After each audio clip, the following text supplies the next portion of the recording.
Monsoon सत्र शुरू हो चुका है और इस सत्र के शुरू होते ही केंद्र सरकार और दिल्ली के मुख्यमंत्री अरविंद केजरीवाल की टेंशन भी बढ़ चुकी है, क्योंकि इसी सत्र में केंद्र सरकार इस अध्यादेश पर पक्की मोहर लगाने की कोशिश करेगी। तो केजरीवाल इस अध्यादेश की वापसी को लेकर पूरे भारत का भ्रमण कर चुके हैं, तमाम विपक्षी नेताओं के साथ मुलाकात कर चुके हैं। तो आज आपको बताएंगे कि आंकड़े इस अध्यादेश को लेकर क्या कहते हैं, कि अध्यादेश पास हो पाएगा या फिर फेल हो जाएगा।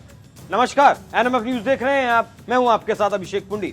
20 जुलाई यानी आज से शुरू हो रहा मानसून सत्र 11 अगस्त तक चलने वाला है। संसद की कार्रवाई कुल 17 दिन चलेगी। इस दौरान सरकार लोकसभा में चर्चा और पारित करने के लिए कुल 31 विधेयकों को पेश करने के लिए सूचीबद्ध कर चुकी है। जन विश्वास bill, cinematography bill, data protection जैसे बिल के साथ साथ दिल्ली के अफसरों की ट्रांसफर पोस्टिंग पर अध्यादेश के कानून को बदलने के विधेयक जैसे बिल भी इसमें शामिल हैं। भले ही 31 विधेयकों पर चर्चा होनी है, लेकिन हाईलाइटेड मामला जो है वो दिल्ली अध्यादेश का ही है, क्योंकि ये मामला दोबारा से सुप्रीम कोर्ट में विचाराधीन है। लेकिन सुप्रीम कोर्ट के पहले फैसले के बाद ही केंद्र का अध्यादेश आ गया था। हालांकि आम आदमी पार्टी के पास कई विपक्षी दलों का समर्थन भी है, लेकिन क्या वो समर्थन काफी है? और दूसरी बात, राज्यसभा में बीजेपी के पास भी बहुमत नहीं है। बीजेपी भी दूसरे दलों के आसरे बैठी है। पहले आप समझिए इस मामले की शुरुआत कहां से हुई,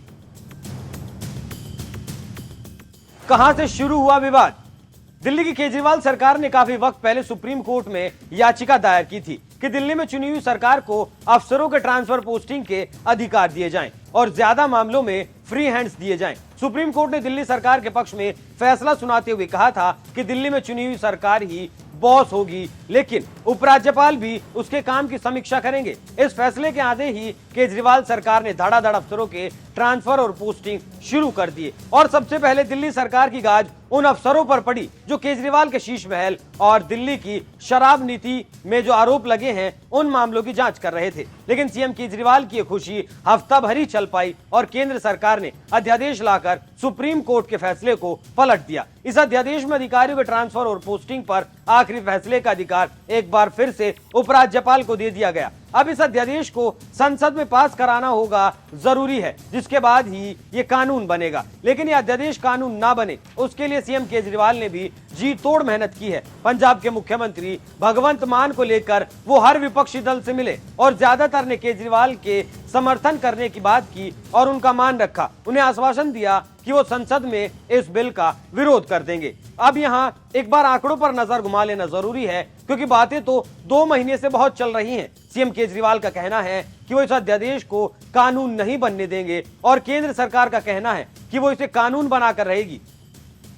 लोकसभा में तो सरकार इसे आसानी से पास करा लेगी, लेकिन राज्यसभा में अभी मामला थोड़ा गड़बड़ है, क्योंकि राज्यसभा में कुल 245 सीटें हैं, जिनमें से 7 जल्द ही खाली होने वाली हैं। मतलब 24 जुलाई को ये 7 सीटें खाली हो जाएंगी, तो बचती हैं 238 और 238 के हिसाब से बहुमत के लिए 120 का आंकड़ा चाहिए होगा। लेकिन एनडीए के पास ये आंकड़ा नहीं है। तो चलिए आपको बताते हैं कि किसके पास कितने सांसद हैं। सबसे पहले बात एनडीए की। बीजेपी 92, मनोनीत 5, AIADMK 4, Assam Gana Parishad 1, Mizo national front 1, national people's party 1, Pattali Makkal Katchi 1, Republican Party of India Athawale 1, Sikkim Democratic Front 1, Tamil Maanila Congress 1, United People's Party Liberal 1, Rashtravadi Congress Party 1, निर्दलीय और अन्य 1। कुल मिलाकर ये संख्या बैठती है 111। ये आंकड़ा इस अध्यादेश को कानून बनाने के लिए काफी नहीं है। तो ऐसे में एनडीए को और साथियों की जरूरत पड़ेगी, और वो साथी कौन हो सकते हैं वो भी आपको बताएंगे। लेकिन उससे पहले देखिए विपक्ष के आंकड़े क्या कहते हैं, क्योंकि विपक्ष के जो आंकड़े हैं वो भी सरकार को टक्कर देने वाले हैं। कांग्रेस यहाँ सबसे बड़ा दल है। देखिए विपक्ष के आंकड़े क्या कहते हैं। Congress 31, Trinamool Congress 12, Aam Aadmi Party 10, DMK 10, Rajad 6, CPIM 5, JDU 5, NCP 3, निर्दलीय और अन्य 2, समाजवादी पार्टी 3, शिवसेना 3, भारतीय communist party 2, Jharkhand Mukti Morcha 2, Indian union मुस्लिम लीग 1, केरल कांग्रेस 1, मरुमलार्ची द्रविड़ मुनेत्र कड़गम 1, राष्ट्रीय लोकदल 1। इनका कुल योग बैठता है 98। तो विपक्ष भी बहुमत के आंकड़े से दूर है। बस फर्क इतना है, एनडीए को कम सदस्यों की जरूरत है और विपक्ष को ज्यादा सदस्यों की जरूरत है। राज्यसभा में बाकी दलों की अगर बात करें तो बाकी दलों के पास 28 सीटें हैं, जिनमें से नवीन पटनायक और जगन मोहन रेड्डी के पास राज्यसभा के 9 सांसद हैं। एनडीए और विपक्ष की से अलग भी किसके पास कितने सांसद हैं, एक बार वो भी देखिए।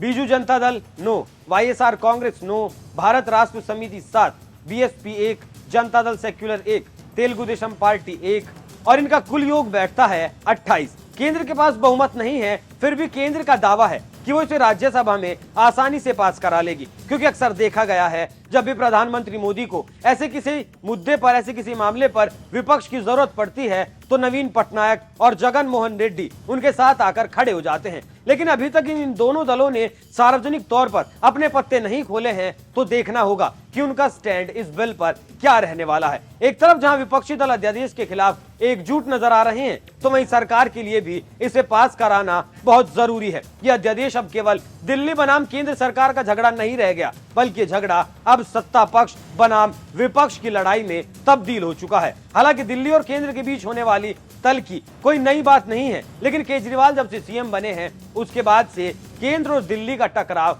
दिनों दिन बढ़ता जा रहा है। लेकिन अब देखना दिलचस्प होगा कि आने वाले दिनों में दिल्ली अध्यादेश का ऊंट किस करवट बैठता है। आप इस खबर पर क्या राय रखते हैं, अपनी राय हमें कमेंट कर जरूर बताएं। नमस्कार।